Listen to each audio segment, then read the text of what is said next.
जय श्री कृष्ण। नमस्कार दोस्तों, स्वागत है आप सभी का हमारे चैनल भक्ति ज्ञान में।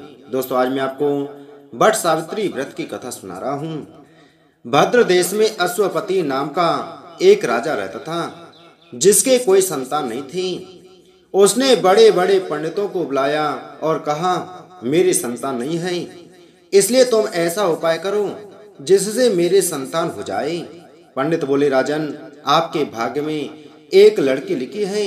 12 वर्ष की आयु में ही उसके पति की मृत्यु होने से विधवा हो जाएगी। राजा ने कहा, क्या मेरे पुत्र नहीं होगा तो मेरा नाम कैसे चलेगा? बाद में खूब यज्ञ हवन इत्यादि कराए गए।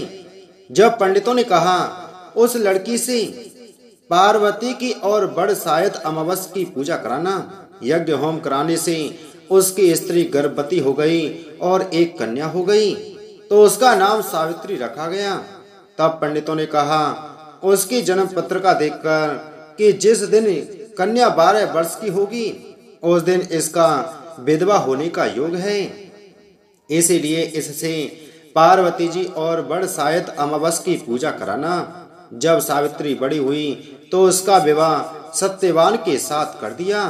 सावित्री के सास ससुर अंधे थे, जिनकी वह बहुत सेवा करती थी, और सत्यवान जंगल से लकड़ी तोड़कर लाया करता था। और सावित्री को मालूम था कि जिस दिन 12 वर्ष की होगी उस दिन मेरे पति की मृत्यु हो जाएगी। जिस दिन वह 12 वर्ष की हुई तो उसे पता था कि आज उसके पति की मृत्यु होगी, इसलिए उस दिन वह अपने पति से हाथ जोड़कर बोली, आज मैं भी आपके साथ चलूंगी।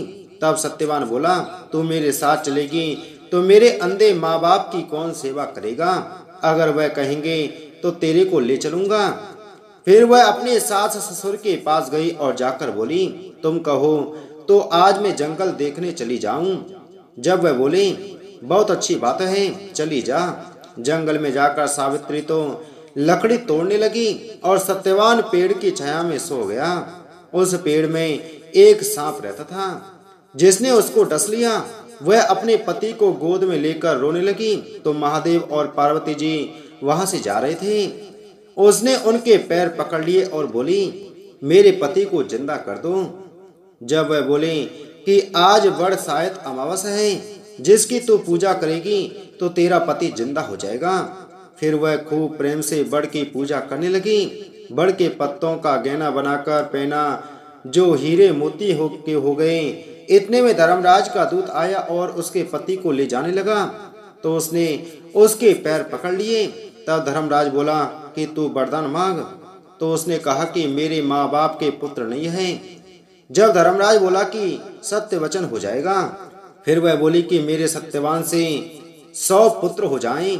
फिर धर्मराज बोला, 100 पुत्र हो जाएगा। फिर वह सत्यवान को ले जाने लगी। तब सावित्री बोली कि हे महाराज, आप मेरे पति को ले जाएंगे तो पुत्र कहाँ से होंगे? फिर धर्मराज बोले, हे सती, तेरा सुहाग तो नहीं था, परंतु बड़ शायद अमावस करने से और पार्वती जी की पूजा करने से तेरा पति जीवित हो जाएगा।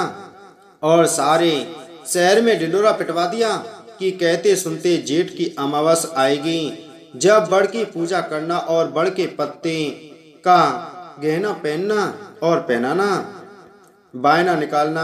हे महाराज, जैसे बड़ शायद अमावस ने सावित्री को सुहाग दिए, उसी प्रकार सबको दियो। जो भी इस कहानी को कहता सुनता है, उसकी सब मनोकामनाएं पूरी हो जाती हैं। बोलो धर्मराज जी महाराज की जय।